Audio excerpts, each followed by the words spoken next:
I'm Guider Natalie, and on today's walk we're going to be doing a little bit of math. Yes, I said math. Outside when we're walking in nature. Come on with me, let's have some fun. I'll show you what to do. So what's the math that we're talking about today? It's called symmetry. And why is symmetry important in math? Well, if you didn't have symmetry, you don't have geometry. And without geometry, you don't have things like buildings staying up and engineering and that sort of important thing. So we're going to talk a little bit about symmetry today. And the fun thing is that there is symmetry in nature everywhere. Nature is pretty much designed, for the most part, to be symmetrical. There's two different types of symmetry. There's rotational symmetry and reflective symmetry. And this dried hydrangea leaf from last year is a really good example of reflective symmetry. If I fold it in half, it's exactly the same, pretty much, on both sides. If I fold it in half right along the stem, that's how you know that's the line of reflection along the stem. If I fold it like this, it's not the same thing. So the line of reflection was along the stem in the middle. That's one form of symmetry.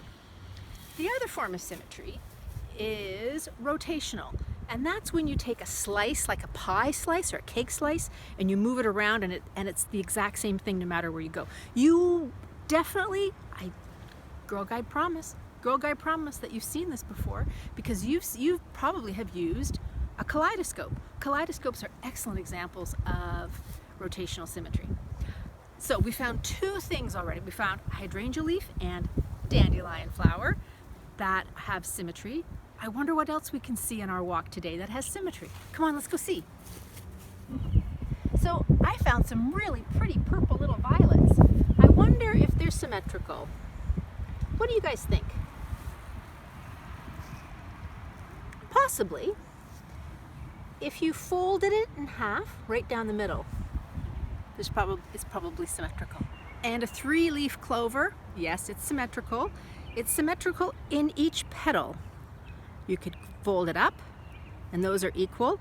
And then if I wanted to, I could fold it in half like that, and that's equal. Another source of natural symmetry. Pretty cool. This is a forsythia. Yep, natural symmetry. So this is a dandelion leaf. I know that you know what that looks like. Remember that the dandelion flower we think might have rotational symmetry? Do you think this has rotational symmetry? Nope, it doesn't. If you fold it in half, it is an exact match.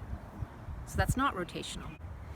These may look like strawberries, but they're not strawberries. They're pine cones. Don't eat them. I don't think they taste very good. Oh, but pine cones, some pine cones have another influence of math on them. It's called the Fibonacci sequence. We can talk about that another time. It's super cool. Mother Nature is so smart.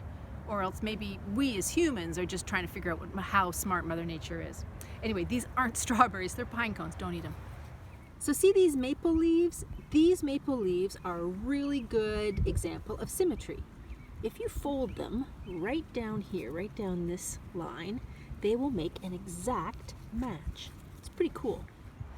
So those are just some of the instances of symmetry that I found on my walk today. What about you? What did you find on your walk today? I'd love to know. Why don't you put the comments down below? I'm Guider Natalie. I'll see you soon.